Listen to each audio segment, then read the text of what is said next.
Hello,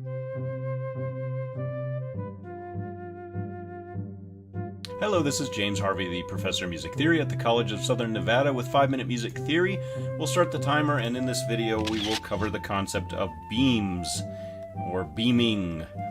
If we just do a quick review of the different rhythmic note values, the whole note looks like a note head which is hollowed out and has no stem. The half note has the stem.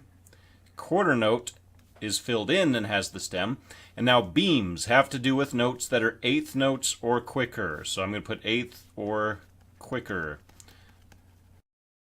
Sometimes when you have groups of eighth notes or any notes that have those flags like eighths, sixteenths, 32nds, etc., sometimes when they're grouped together, you must beam them together. So let me show you first some unbeamed notes. Now what determines whether you beam or not will be covered in a later video. This is just strictly what beams are.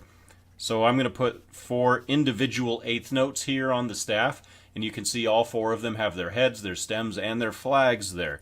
Now if all of these were in the same beat, then they must be beamed together, and the way that you beam them is by using a solid line connecting the top of all the stems to each other. So this is still a group of 4 eighth notes, but you can see that they're all grouped together. So these are all eighths here. Whether or not they were beamed together or not, they're always going to be eighth notes. What the beams indicate is that all of those notes belong to the same beat. So we'll cover a little bit more specifically when to beam and when not to beam in a video very soon to come. This is just covering what beams actually are. Now, if we want to beam 16th notes together, let's say all 4 of these were 16th notes, we would have to add another bar there. So now we have 2 of these bars, or these beams, which makes these into 16ths. If we add another one, then they're 32nds. If we add another one, then they're 64ths. It works just the same as flags. It's just that when they're grouped together and in the same beat, then we beam them together. It's sort of a visual helper when we beam them together, because you can see that those belong together. And a lot of the time when we have these quicker notes, we'll have them in very big groups, and if we don't beam them together, it's kind of hard to distinguish them at sight.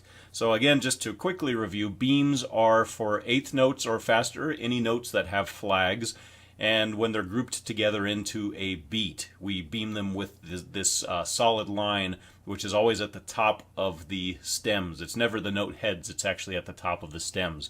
And if it's upside down, let's do a group of beams just really quickly. I'll just beam 2 notes together here with downward facing stems. It's the same concept. It's at the end of the stem where the beams actually are. Now if we have notes that are in different parts of the staff,